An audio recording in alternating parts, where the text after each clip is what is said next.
to keep the Craig story moving forward, you skipped town. You joined the Army as a military policeman.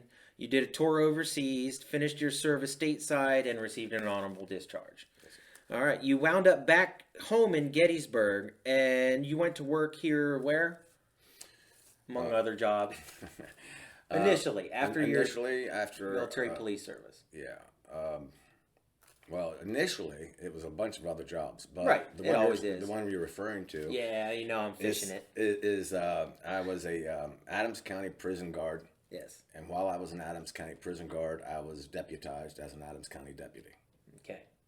Yes. So you got to know, again, you retouched with the legal side here in Gettysburg. Right. Once you've done your federal service, proved yourself as a patriot and, you know, someone who's upholding the law, a good law enforcement officer. Right. You return home to try to enjoy some of what you had worked hard for as our nation's defense. Here home. Yep. I can feel you on that. Yep.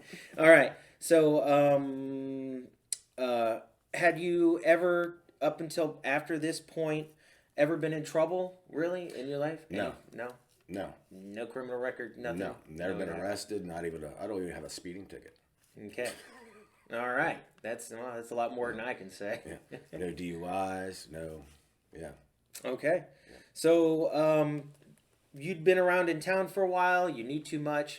Tell me, years later, what ended up keeping you quiet? Don, you'd led an exemplary life up to that point. Honorable discharge, military policeman, served your community, honest civil servant. Tell me about your charges. Yeah, I got illegally charged with IDSI, involuntary deviant sexual intercourse. Okay. And I was forced to plead guilty to it. Mm-hmm. The charges are completely void. Mm-hmm. The legal term for it is void ab initio, which stands for void from the very beginning. Okay. Well, that's really strange that you were put into that position because I can back Don up on video. It sounds crazy, y'all, but the police did the same thing to me twice. In my video here, The Lawyer's Daughter, you'll see me sweating 30 years worth of charges and a felony and having to face them twice for my crazy ex breaking in my house and planting drugs, all on video and never getting a single charge for it.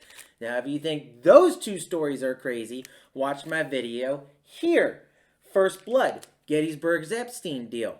You'll see how Pennsylvania State Police charged me with a felony for getting stabbed so I don't testify against their crony buddy, violent repeat offender Glenn Kessler, again facing me down with about 30 years of charges. So, Don, thank you so much for coming down. It takes a lot of bravery to do what you just did, what you just exposed. You're being an honest person your whole life, an honorably discharged MP, a civil servant. It must have weighed on you heavily your entire life. Like, how has it affected your life, briefly? Well, I got PTSD from it, lots of depression, panic, anxiety attacks, bipolar. I don't know if that calls bipolar or not, but I'm bipolar now.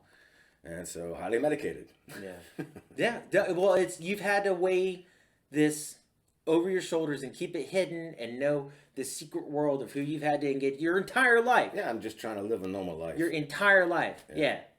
I can relate to that. So there's this hidden story here, and that's the one of the good law enforcement officer, the one that keeps silent and under the threat of violence.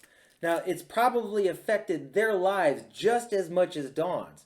And now that this story's fleshed out, we ask that any good law enforcement officials caught in between these heinous crimes speak out, because you're safe. There are multiple federal investigations going on in Gettysburg right now. Lastly, to anybody watching, please help. We don't have the professional capability to begin to investigate Don's claims, which are corroborated by shit tons of residents from Gettysburg at the time. Let's do the investigation that our local cronies don't want to expose. Let's investigate how a heinous crime was pushed below the radar. It's time for justice for Craig Rice, a tortured and murdered high school sophomore boy. Thanks, Don. So those of you at home that want to hear more of Don's story and how his relationship with Jesus bore him through these trials, visit his channel, Knights of the Kingdom Ministries. Don, thank you very much for coming. Thank you for appreciate you having me. sharing your story, brother. It takes a lot of balls. Yep, and I appreciate you and your service, bro. No, likewise. Have a good day, y'all. If you do nothing, it means nothing will happen. Anybody can report a crime. Call the FBI. Ask them to investigate the Craig Rice hate crime murder. Ask them to investigate the pervert cop Michael Caricato. Ask them to investigate the repeat firearms offender Glenn Kessler. This is your chance to prevent this from happening to your family.